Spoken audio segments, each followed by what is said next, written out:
Hello students. Next we are going to start with chapter 4, that is values and data types. The first topic that we will discuss in this chapter is of Java character set. Now what a character set is? A character set is a set of characters that is used by a language to form particular words and sentences. Like in English, we use alphabets from A to Z. These are used to form the words, and these alphabets further will make a word and then a sentence. In the similar manner, a programming language also contains a character set which will form the instructions, or we can say, comparing to English language, a sentence. So we can say that a character set is a set of valid characters that a language can recognize. A character represents any letter, digit, or any other sign. The programming language character sets consist of letters from A to Z, small as well as uppercase letters, digits from 0 to 9, and other signs like operators and some other special symbols. Java uses Unicode character set. Uni stands for universal here. Unicode character set includes characters in almost all human alphabets, including English, Arabic, Chinese, and many more. Uni means universal, and this character set that is supported by Java consists of various languages like English, Arabic, Chinese, and many more. And the first 128 characters in the Unicode character set are identical to the common ASCII character set, means first 128 characters that are in Unicode character set forms the ASCII character set. So the Unicode character set sequence is used to name our variables in the program. Means when we need to create the variables, we have to make the use of these characters that are available in the Java character set, and they are also used to form the instructions. Next is tokens. The smallest individual unit in a program is known as a token or lexical unit. Means the smallest word we can say, or the smallest element that forms an instruction, is known as a token.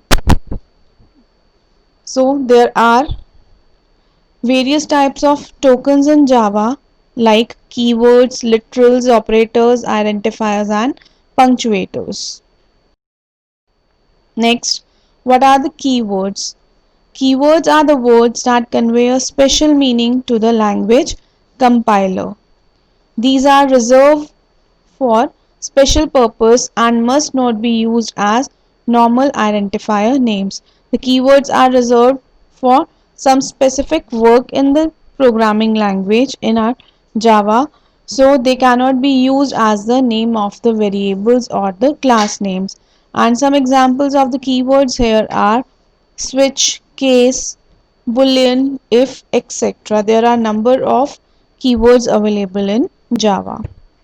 And whereas null, true, and false are the reserved words that are used as literals and cannot be used as identifiers. Means here the keywords or the reserved words cannot be used as the name of the variables. They are having some special purpose and special meaning in Java. Next are identifiers. Now what are the identifiers? They are the names given to fundamental building blocks of a program, such as a variable, class, and method. Means we can say all these small elements like variable, class, method, which forms the program of Java, are known as the identifiers. Now here, what are the rules that are used for naming or forming an identifier are that it should use only alphabets, number, underscore and dollar sign characters. Means these are the only permissible things which can be used to form the identifiers. Next is it should not begin with a number and must have at least one alphabet. The identifier name should not begin with a number or a special symbol. Next, it should not be a keyword or boolean literal or null literal. An identifier name cannot be a keyword, like we cannot give boolean as the name of the identifier because it is a keyword, or we can say it is a reserve word. Next is they can be of any length. The name of the identifier can be of any length, means number of characters are not limited in this. Next is Java is case sensitive language, that is uppercase and lowercase letters are treated differently. The character set in Java consists of small a to z characters and capital A to Z characters, and they are treated differently, means small a is different from capital A. Now some valid identifiers are $1 underscore $10. Here dollar is a special symbol, and the special symbol which can from which an identifier can begin is can also be a dollar sign or underscore sign, as it is given in underscore ds. My file is again a valid name that can be given to an identifier. Next is some invalid identifiers are data rec. Here you can see that hyphen is there between data and rec, and hyphen is not allowed in the identifier names. Next is 29hh. 29, again this variable name begins with 2 and it is a digit which is not permissible, hence it is an invalid identifier. Next one is break. Break is again a keyword, so not allowed as an identifier. My dot file dot is also not allowed in giving the names to an identifier. Next are literals. These are the data items that are fixed data values, or you can say which are the constant values that are available in a program. Java allows several kind of literals: integer literals, floating or real literals, boolean literals, character literals, string literals and null literals. First we begin with integer literals. The integer literals are of three types: decimal, which has a base of 10, and these literals can be found using 0 to 9 digits. Octal means 8.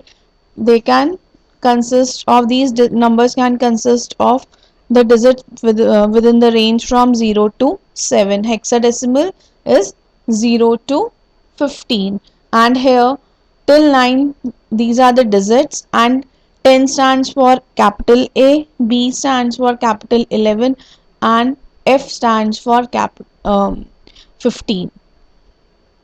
So here these are the integer literals, means in simple terms we can say any of the numbers or the values we use in the Java program are known as the literals. Next is floating or real literals. The numbers that consist a decimal point or which are represented in two parts, that is mantissa and exponent, they are known as the real literals or floating point literals, means the real numbers are represented using these floating point literals or real literals, and they have two parts. Before e, it is known as the mantissa, that is for example 172 is the mantissa part and 05 is the exponent part. Next is boolean literals. Again the boolean literals means they can have any of the values true or false. Means these literals can contain either 0 or 1. 0 for false and 1 for true. Character literals, any digit or symbol or a character that is enclosed in single quotation marks is known as a character literal, and it cannot contain multiple alphabets in single quotes. So here a 2% backslash t is used for giving tab spaces and it is known as the escape sequences. Again backslash u fff, it is also having a special meaning, and they are also known as the escape sequences that are used in Java language. Next is string literals. Now what strings are? Strings are the collection of characters. Means our name is a text. As suppose I say that Amit consists of four characters AMIT, that it is a collection of characters which is known as strings, or we can say just a text, and these string literals are in double quotation marks. So here capital ABC and backslash A B, these are the string literals. Next is the null literal. Null literal are used for giving specifying the null values, and they are represented as backslash 0 sign. Next one is separators or punctuators. Java language consists of punctuation marks which are also known as separators, and there are 9 punctuation marks: opening brackets, closing brackets, opening curly braces, closing curly braces, opening square bracket, closing square bracket, semicolon, comma and dot. Hence there are 9 punctuation marks which are used in the Java programming language. Next is operators. Operators are the special type of symbols that are used for doing calculations or performing the operations on the operands or the variables. And there are also number of types of operators in programming language: arithmetic operators, assignment operators, logical operators, which we will be discussing in the upcoming lectures. So here double equal to sign means we are comparing the operation values on at the left hand side and right hand side. This is not the assignment operator, this is the comparison operator or the relational operator, you can say. Next is greater than sign, to compare the two values whether left hand side is greater than right hand side. Next is less than, whether left hand side is greater than or greater than right hand side. Plus is plus equal to, this is the shorthand notation for the assignment operators. These are some of the examples of your operators that are used in the program.